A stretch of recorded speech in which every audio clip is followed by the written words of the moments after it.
Hi, I'm Ash, and this is Two Thin Coats.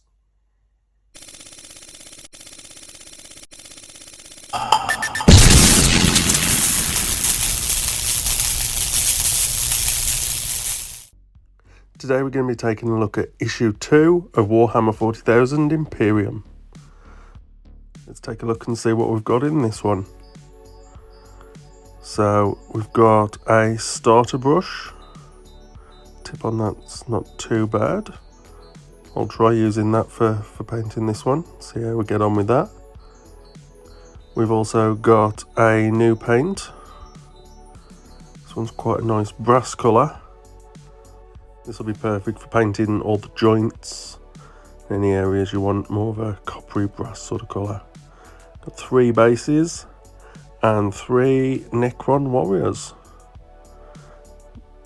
all standing slightly different, 3 different heads.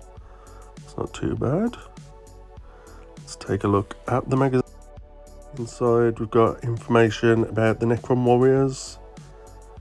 We've also got information about the different dynasties. Got some battle facts and information about the Ultramarines, warriors of Macragee. I'm sorry, I said it wrong again. I meant Macrage. You're mocking me, aren't you? And then we also have the how to build the Necron warriors. Each one of the parts is numbered, so 1, 2, 3, 4 and 5 all go together.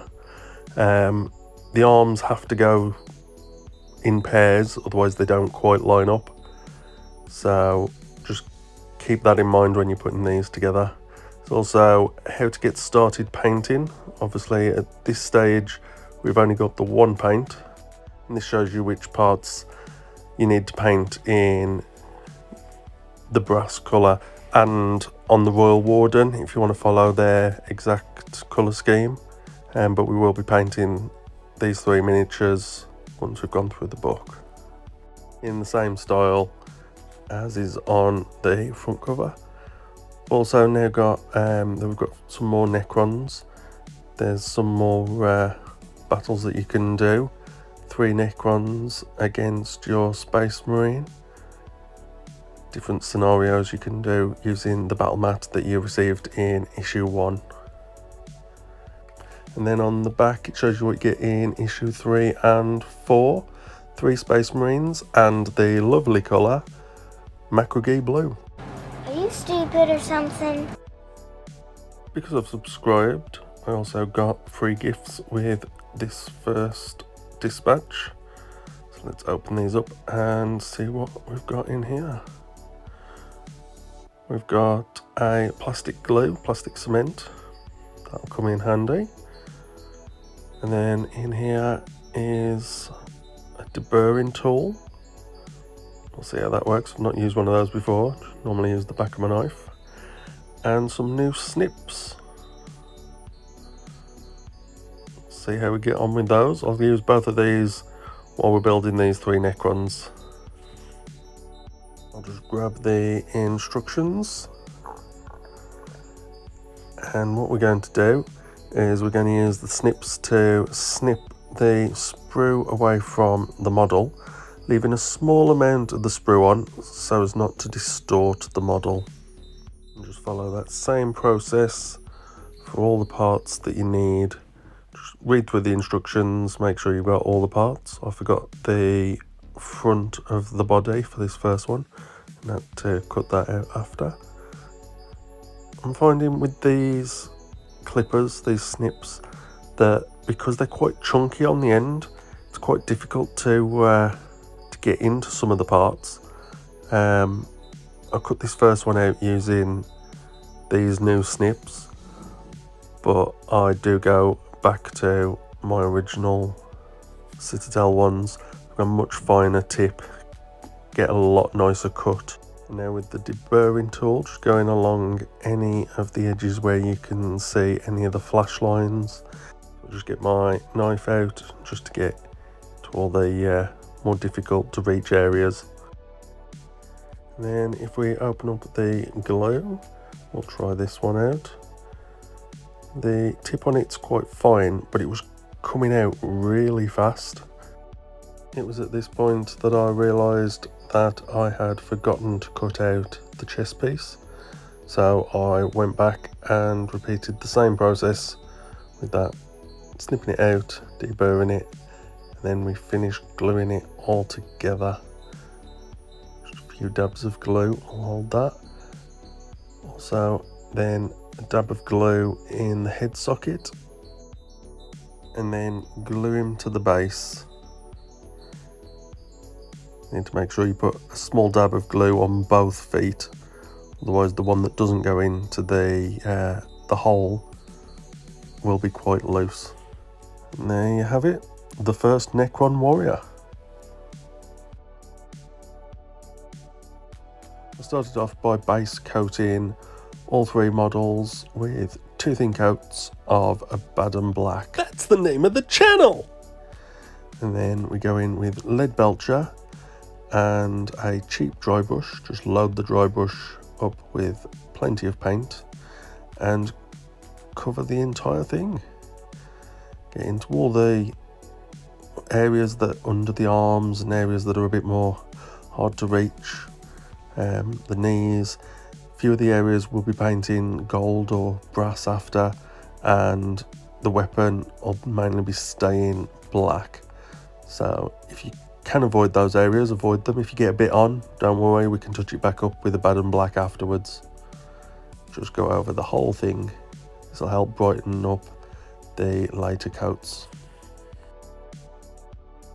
Now with the Rune Lord brass that came in this issue,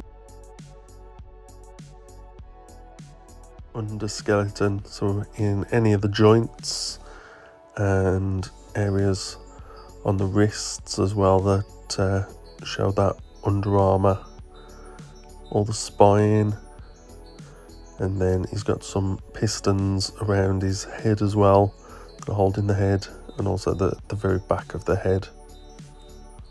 And don't forget the back of the knees. So with all the brass done, then one last colour before we do a wash, and that is gold. You can use any gold that you have. I'm using burnished gold here, and I'm just getting the emblem on the chest. Once those parts are dry, it's then time to give it a wash. So I'm going to use Reikland Flesh Shade on the brass and gold areas, and then I'm going to use a small amount of Reikland Flesh Shade and add in a little bit of Agrak's Earth Shade and go over the metal areas. I'll mix this on the miniature, so a small bit of the Reikland Flesh Shade on like the shoulders, and then an even smaller amount of the Agrak's Earth Shade, and let it blend in naturally on the miniature. Once the wash is dry, we just need to bring out the metallics, get them nice and shiny again. So we go in with the original colours, and it's not quite a dry brush. I'm using the starter brush that's come with this set. I'm sort of not putting a lot of paint on, wiping a little bit off onto my thumb, and then catching all the higher areas and just giving it that metallic look back. So it's not quite as fine as an edge highlight. You can go back in with an edge highlight with a sharper silver if you've got one afterwards. This is just to bring out the metal colours again, and do that with the gold, the brass and the silvers. The next step is to go in with a brilliant white for those areas that will go in later with the green contrast paint and give it the glowing effect. So we've got the vents on the weapon, as well as the glowing orbs, the very tip. Just put a small line of the white on the blades on the end so it looks like it's glowing, as well as those tubes. And then do a small amount on the rune on the end of the weapon, and go in with a very fine brush to just pick out his eyes. Around the glowing orbs on the weapon, you can give it a little dry brush, and that'll add to the glowing effect. If you wanted to do some object source lighting, you could add a small flick of white on maybe his chest or his thigh to give it a nice green glowing effect there as well, as if the light's catching and reflecting off his chest. And now that the white is dry, we're going to coat all those areas with warp lightning. It doesn't matter if a little bit goes on the black or on the silver or bronze areas, that'll just add to the glow effect, especially around the eyes. It doesn't matter if there's a little bit around that area, just apply it, make sure it goes into all the recesses. We can touch up a little bit of the black after if there's a little bit too much, but because this is a contrast paint and it's quite a thin paint, it doesn't show up very well on the black, so it only really shows where you've put those white areas. Then to highlight those green glowing areas, I'm going in with scorpion green. If you haven't got scorpion green, you can mix up a light green by adding a small amount of a yellow to whatever green you've got. And I'm just leaving a little bit of the warp lightning showing, just hitting the top edge of the orbs, sort of doing a line across those vents. So now it's time to base the miniatures. I'll be basing these to match the rest of the Necrons in the army. I mix up a small amount of PVA glue with some homemade grey-black sand. I'll be showing you how to make coloured sand in a future video. It's not essential to knock your Necrons over first. So I'm going to take some of this grey sand, pour it into the PVA glue, then mix it up. You don't want it too thick, you want it to be able to spread quite nicely. You can base coat the base beforehand, especially if you're going for a brighter colour. If you're going for a more reddish sand, it might be worthwhile painting the base first, because this will dry quite black. It looks a lot lighter because of the white of the PVA, but PVA dries clear. So you just apply that on, and then using a very old brush, something that you're not going to be painting a miniature with anytime soon, just spread that about. You can apply it thicker or thinner depending on what effect you want, and once it's dry you can add lumps in areas if you want it to be slightly more raised. Just apply that all around the feet, making sure not to get any on the tops, but just pushing it in so it's nice and close. And once the base is completely covered, go in and just wipe away any that is around the rim. Now while that's still wet, I'm just going to take the pot of grey sand and dip him in. Tried sprinkling it on, that didn't really work. It's much easier to just shove him in there. Wipe off any excess around the edge again, and there you have it.